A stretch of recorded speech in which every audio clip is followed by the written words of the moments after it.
Hello, everyone, and welcome. It's Shanna. I'm so glad you stopped by my channel today. Now, we're going to be working with Spellbinder's cling rubber stamps, and I have three of them. I've got the Sweet Birthday, the Water Fun, and the Pop. Spellbinder sent these to me to work with, and so I'm going to be working with the Sweet Birthday stamp today. And I'm going to use the little mouse eating the birthday cake along with the Sweet Birthday sentiment that goes along with it. And I'm getting everything laid down. I've got a half sheet of Hammermill cardstock, and I'm getting my sentiment laid down on there and my stamp for my little mouse. And I realized then that I have my waffle flower sticky mat in my Misty, which I use it all the time. I don't use cling rubber stamps very often, so I forgot to pull it out. So I'm going to pull it out, get my card base laid back down in there, arrange my stamp and my sentiment how I want it, and then we'll just close the door and pick it up. Now, this is the first time I've used this stamp set, so I'll have to get it inked up fairly well.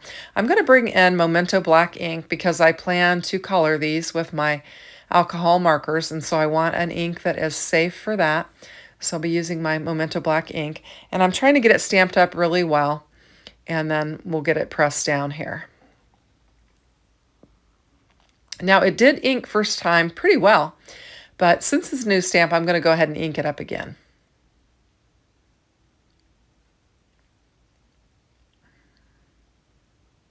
And we'll give it another press. And let's see how this does. I think it looks pretty good.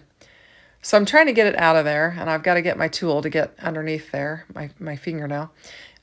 Couldn't get underneath there. And I'm going to cut it down. I'm just cut it down to, I think it's just an A2 size panel. And once I color it, I think I do some more cutting on it. So I am going to bring in my alcohol markers, and I use just a generic brand of alcohol markers, so it won't do me any good to tell you the colors that I use, but I'm going to go ahead and do some coloring on here, and I think I'll probably speed it up so that you don't have to sit and watch me color forever, and we'll get to coloring on this card.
Okay, so here's my finished colored card panel, and I'm going to do a little touch-upping here.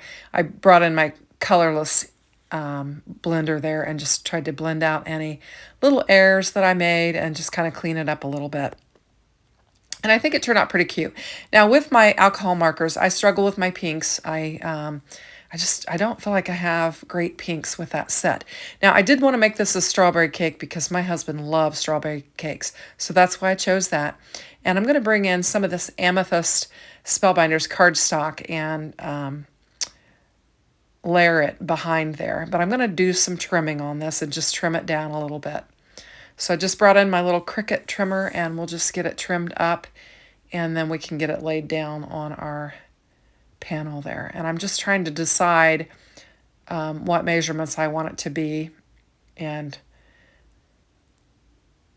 we'll see how this works.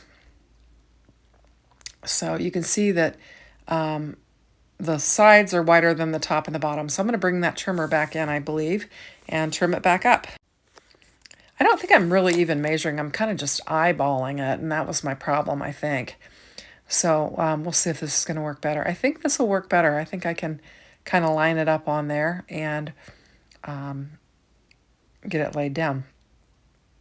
Now I decided I wanted to put a little bit of gray. I had this gray pattern paper from Spellbinders. It's just some that I had left over from a paper pad that I haven't completely blown up. And I thought the gray would be nice to bring back in because we've got the gray mouse, and so I'm going to lay that down there. I'm going to get my card base ready and then we'll start assembling our card. I've just got my little score buddy there and I'm going to get it laid down and put our card together. Now, Spellbinders has a whole bunch of these house mouse design stamps, and there's just all kinds of them. So if you like them, you can check them out. But I am going to link everything in the description box below. And if you will shop using my links, it will help support my channel, and I would greatly appreciate it. Now, I decided I've got a whole bunch of white space on this card, and so I thought I would just put some polka dots on there. So I'm going to take and add some polka dots to this white and just kind of fill in that. And they're very faint. I'm just using my, I think that's my purple, my lavender marker. And I'm just adding some little spots to it just to kind of fill in the white spaces on there, and then we'll just get this laid down, and this is going to be fairly simple. I will tell you that after I did this one, I decided to stamp it out and do another one, and I used some different colors, and they were a little bit more vibrant, and I kind of liked them. So at the end of the video, I will show you the picture of this one as well as the picture of the second one that I did, and you can check it out and see what you think. But I think they're super cute. They're fun to color. They're easy to color. There's just so much detail. And if you follow the detail that is on the stamp, it will help you with your shading and all of that. So these are great stamps to color. So I'm just going to pop this up on that gray paper and have the gray and the purple showing behind there. And then that'll pull our card together. And I think it's super cute. It'd be a really fun birthday card. Get that laid down, and there we have it. So I'll show you the two cards, and I appreciate you watching. Have a great day. Take care. Bye-bye.